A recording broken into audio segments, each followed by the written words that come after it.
¿Recuerda el momento en el cual se dio cuenta de que el mundo había cambiado? Déjeme contarle una breve historia que no tiene nada y todo que ver con el futuro de nuestro mundo y su lugar en él. En 1917, Estados Unidos enfrentó un enorme problema. Se trabajaba mucho para competir en la economía industrial, pero había desabastecimiento. No de petróleo, carbón u otros recursos naturales, sino un desabastecimiento de personas, específicamente de trabajadores industriales obedientes. ¿Cuál era la solución a este problema económico? Fue un tipo de experimento. Nunca antes se lo había hecho hasta que alguien pensó en eso. La escuela pública obligatoria. Desafortunadamente, el propósito inicial del sistema de escuelas públicas de Estados Unidos no estaba inspirado en los niños o en generar intelectuales. Y no fue creado para los soñadores, las personas que colorean fuera de las líneas, rompen las reglas y desafían al status quo. El sistema de escuelas públicas de principios de 1900 fue inventado para crear una nación llena de adultos que hicieran sus trabajos de forma obediente en la línea de producción de la fábrica. Enseñarles a los niños a sentarse en líneas rectas y planificar el día entero con el sonido de las campanas no era por casualidad. Castigar a los que no estaban conformes era intencional. Estas eran las habilidades que necesitarían para unirse a la mano de obra. Intencional o no, este antiguo método de convertir a los soñadores en trabajadores era una inversión en el futuro de la economía de la nación. Y funcionó.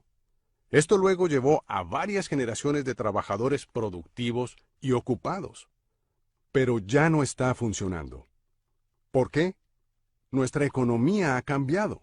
Ya no vivimos en una economía industrializada, vivimos en una economía conectada. Ahora mismo hay más usuarios de Facebook que personas en el planeta hace 200 años atrás. La tecnología hace posible la conexión con personas, ideas e información de cualquier parte del mundo de manera instantánea. Y como resultado, nuestras economías ya no están en pequeños pueblos o comunidades, sino en el mundo entero. Contamos con comercio globalizado en casi todos los aspectos.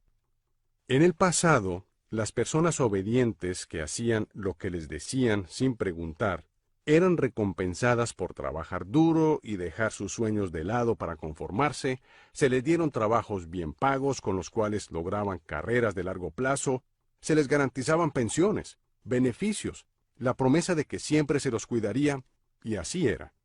Pero hoy esta promesa ya no existe para la mayoría de nosotros.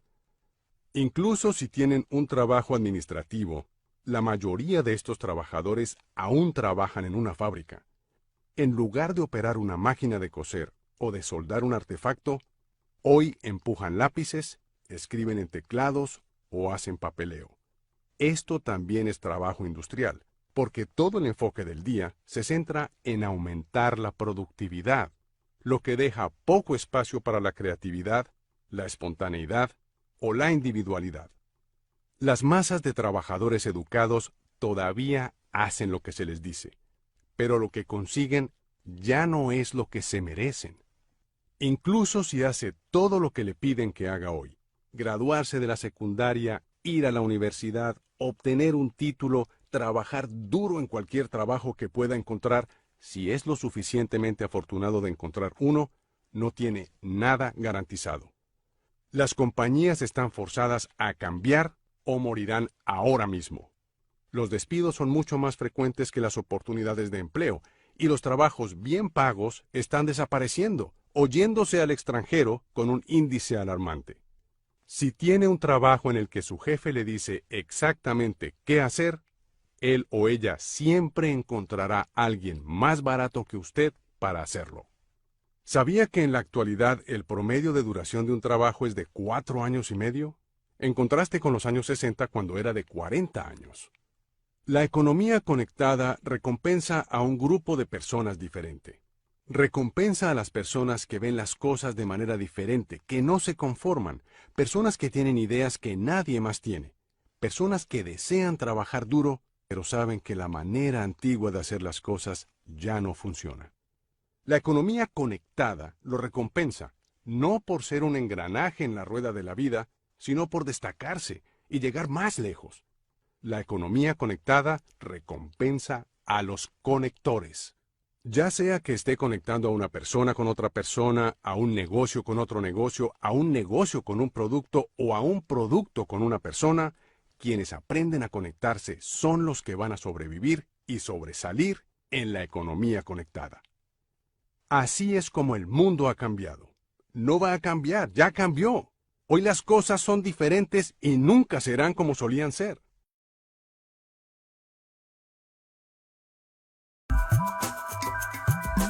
Esto casi no se sabe, pero la educación pública, gratuita y obligatoria fue inventada en algún momento de la historia.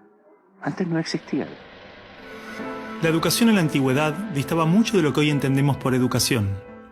En Atenas clásica, por ejemplo, no había escuelas. Las primeras academias de Platón eran espacios de reflexión, conversación y experimentación libre. La instrucción obligatoria era cosa de esclavos. Por otro lado, la educación en Esparta era más parecida a una instrucción militar. El Estado se deshacía de quienes no alcanzaban los niveles esperados. Había clases obligatorias, fuertes castigos y modelamiento de la conducta a través del dolor y el sufrimiento. Antiguamente la educación estaba en manos de la Iglesia Católica, por lo menos en el mundo cristiano occidental. Y fue recién en el siglo XVIII, en una época de la historia que se llama despotismo ilustrado, seguramente lo escucharon en el colegio, en donde se creó el concepto de educación pública, gratuita y obligatoria. La escuela como la conocemos nace a fines del siglo XVIII y principios del siglo XIX en Prusia. Con el fin de evitar las revoluciones que sucedían en Francia, los monarcas incluyeron algunos principios de la Ilustración para satisfacer al pueblo, pero manteniendo el régimen absolutista. La escuela prusiana se basaba en una fuerte división de clases y castas. Su estructura, heredera del modelo espartano, fomentaba la disciplina, la obediencia y el régimen autoritario. ¿Qué buscaban estos déspotas ilustrados? Un pueblo dócil, obediente, y que se pudiera preparar para las guerras que hubieron en esa época entre todas las naciones que estaban naciendo. Por ejemplo, Catalina la Grande de Rusia llamó a los enciclopedistas franceses a preparar esto mismo.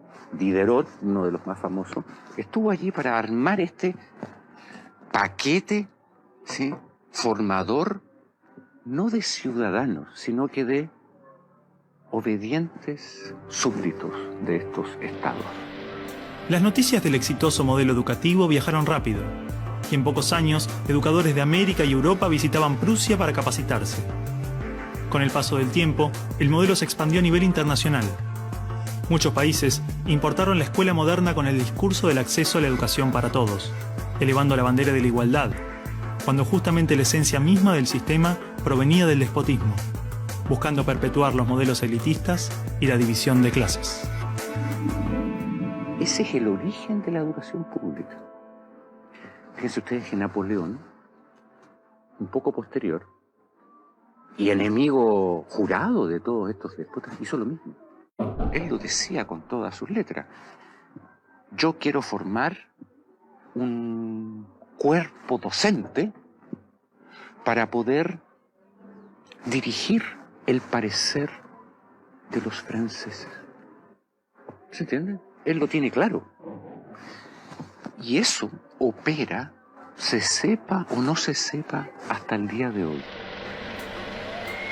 La escuela nace en un mundo positivista regido por una economía industrial. Por lo tanto, busca obtener los mayores resultados observables con el menor esfuerzo e inversión posible, aplicando fórmulas científicas y leyes generales. La escuela era la respuesta ideal a la necesidad de trabajadores, y los mismos empresarios industriales del siglo XIX fueron quienes financiaron la escolarización obligatoria a través de sus fundaciones. ¿Dónde coloco los hijos de estas personas para que puedan trabajar? ¿Cómo educamos en que aprendan a leer? ¿Cómo creamos obreros inteligentes? La educación sigue siendo lo mismo, una herramienta para formar trabajadores útil al sistema y una herramienta útil para que la cultura permanezca siempre igual y siempre se repita, lo cual es conservar la estructura actual de la sociedad. La escuela se complementó con investigaciones sobre el control de la conducta, propuestas de utopías sociales y hasta teorías de superioridad racial. No es de extrañar que los primeros estados con el sistema prusiano o similar fueran con el paso de las generaciones focos de xenofobia y nacionalismo extremo. El modelo de producción industrial en cadena de montaje era perfecto para la escuela. La educación de un niño era comparable a la manufactura de un producto. Por lo tanto, requería una serie de pasos determinados en un orden específico, separando a los niños por generaciones en grados escolares.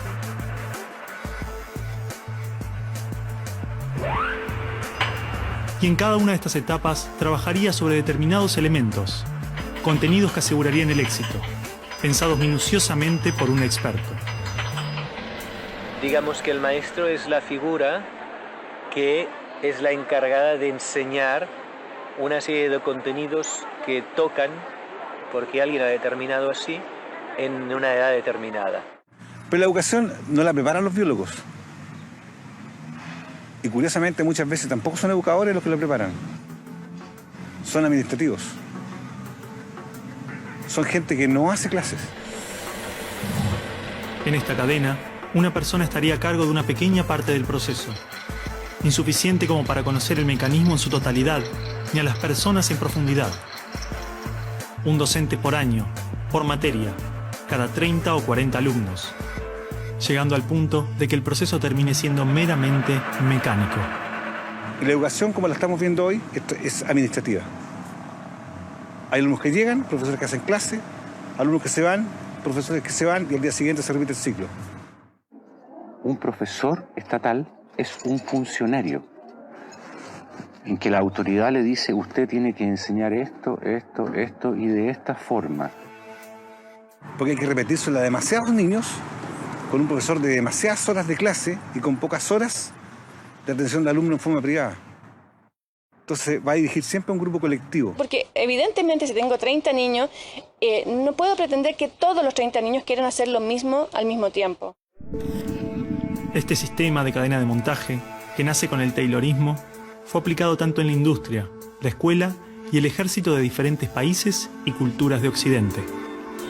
Hasta hace pocas décadas la escuela tenía estas cosas de cuartel y de asilo. Incluso el recreo termina con un timbre anónimo, no humano, que indica a los niños que deben adiestrarse poco a poco para pararse en una determinada baldosa detrás de determinada cabeza para formar una fila, generalmente de menor a mayor. Durante los últimos siglos, hemos construido nuestras escuelas a imagen y semejanza de las prisiones y las fábricas, priorizando el cumplimiento de las reglas, el control social.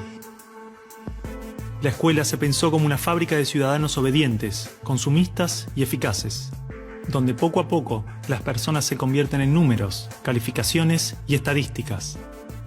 Las exigencias y presiones del sistema terminan deshumanizándonos a todos, porque van más allá de los maestros, directivos o inspectores escolares. Están considerados grupos homogéneos, con contenidos homogéneos que tienen que obtener resultados parejos. Que todos tenemos que saber lo mismo. A pesar de que los adultos no sabemos todo lo mismo, a pesar de que no nos dedicamos todo a lo mismo, en las escuelas todos tienen que querer hacer lo mismo y hacerlo igualmente bien. Entonces la escuela tiene poca capacidad de responder a las necesidades individuales, porque la escuela instruye. Es un centro de instrucción y es lo que hace. El que no aprende, se queda. Esa es la realidad. Esto de alguna manera ya implica que el sistema educativo es un sistema de exclusión social. Selecciona el tipo de personas que estarán llegando a la universidad para llegar a formar parte de una serie de élite que domina pues, las empresas que dominan los sistemas de producción, económico, de comunicación, etc. Y otro tipo de personas para las cuales la escuela no es suficientemente adecuada, que están destinadas a otro tipo de trabajo más precario porque no dispondrán de los títulos para hacer esto. El sistema y los estados no les preocupa eso. No, honestamente, no les preocupa el ser humano como persona, como individuo. Y en esos términos, toda educación que busque otra cosa tiene que ser prohibida. La realidad es que la esencia de la escuela prusiana está inmersa en la estructura misma de nuestra escuela. Los test estandarizados, la división de edades, las clases obligatorias, las currículas desvinculadas de la realidad, el sistema de calificaciones, las presiones sobre los maestros y niños, el sistema de premios y castigos, los horarios estrictos, el encierro y la separación de la comunidad, la estructura verticalista. Todo esto sigue siendo parte de las escuelas del siglo XXI.